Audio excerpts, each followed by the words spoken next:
Hey guys, and welcome to Drive Steady. In this video we're going to talk about the new Dodge Charger Hellcat Widebody.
Dodge released news that they're going to put the widebody package on the Charger, and it's very exciting news.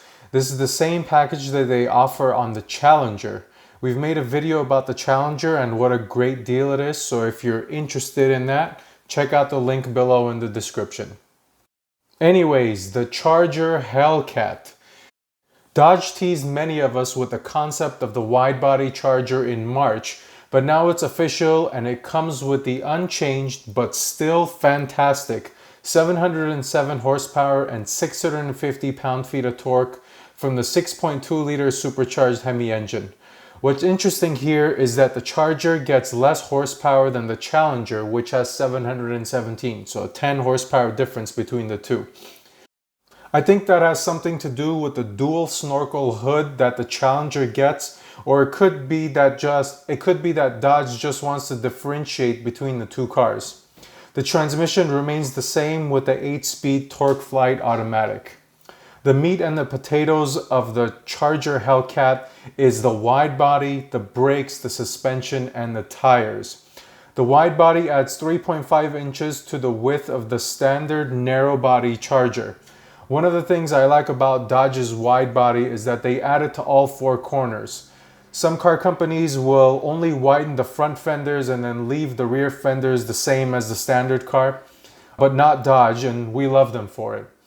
Moving to the wheels offered in the widebody, buyers will get a choice between three different 20 by 11 inch wheels, 305, 35 section tires, which will be all seasons as standard, but you can option them with the summer tires if you like. The brakes are upgraded to 6 pistons up in the front and 4 pistons in the rear. The widebody isn't just for looks, it's actually functional and it adds performance. The Charger Hellcat with the widebody will now sprint from 0 to 60 in just 3.6 seconds and achieve the quarter mile in 10.96 seconds. That's really unbelievable if you stop and think about it for a second. A 4-door sedan running 10s in the quarter mile. Just think if you put all-wheel drive on these cars, the Challenger and the Charger, I'm sure they will run low 10s and 3 seconds from 0 to 60. And of course, because of the extra drag from the widebody, the Charger now only achieves a top speed of 196 miles per hour as opposed to the 204 miles per hour in the narrow body. And if you ask me, no one wants to go 200 miles an hour in a 4,500 pound 4-door sedan.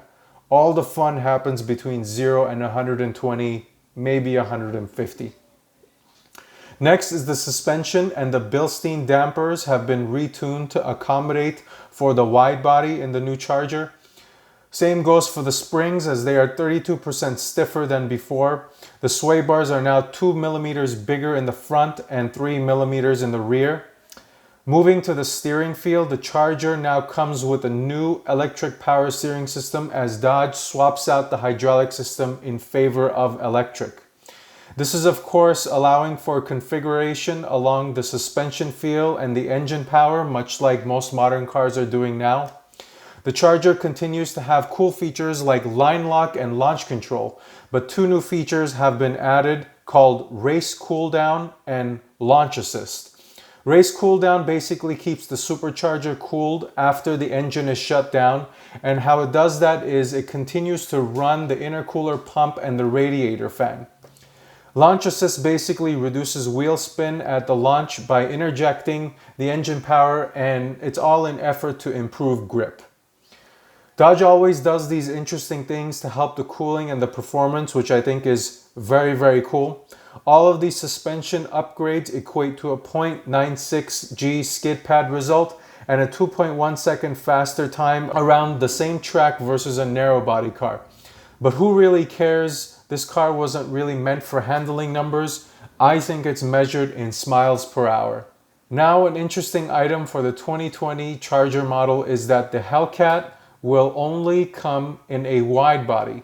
No more narrow body Charger Hellcats, which I'm okay with because I think the wide body is the way it should have come in the first place. So if you like a narrow body Charger, this is your last chance to get one in the 2019 model. And I bet you get some good deals as the 2020 start hitting the dealer lots. I bet Dodge saw that the take rate on the wide body on the Challenger was so high that they got rid of the narrow body, which probably saved them some manufacturing cost and time. If you like the Charger Scat Pack, good news. The wide body is also available on that as well. The Scat Pack comes with a 485 horsepower engine and gets all the same treatment in the wide body that the Hellcat gets. Pricing hasn't been announced yet, but if we had to guess the price of the wide body, it will probably cost the same as what it costs in the Challenger, which is exactly $6,000. For reference, the 2019 Charger Hellcat costs $68,990. Add $6,000 to that, you get $74,990. Now, there is an outside chance that Dodge reduces the price of the Charger like it did for the Challenger in 2019. What was it, about $4,000 or $5,000 in price difference between the 2018 and 2019 Chargers? And what could happen is you can see that between the 2019 Charger and the 2020 Charger.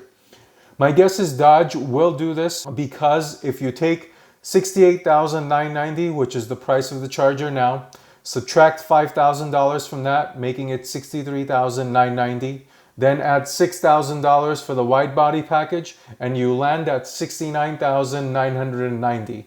That price just sounds right, if you ask me, for a wide body Charger Hellcat. If that price sounds good to you, then you can go ahead and order your wide body Charger in the fall of 2019, and you'll probably get it in the early part of 2020. In conclusion, as we've said in our Challenger video, we love the Hellcat engine, and specifically in the Challenger because it comes with a manual. Unfortunately, the Charger does not. But we love the Hellcat engine and everything that Dodge is representing as a car company right now in these Challengers and in these Chargers. This doesn't change with the Charger. It's a no-brainer to add the wide body to it as it resolves a lot of the issues the Charger and the Hellcat had when they originally came out, and I personally think it looks fantastic. I'd even go as far as saying the wide body looks better on the Charger than on the Challenger. And for the price, I don't think it can be beat unless you're going to spend double the value of the Charger and get into a new M5 or E63, which will cost you north of $120,000. Dodge continues to give the people what they want as they build the Charger wide body, and we love them for it. As always, till next time, drive steady.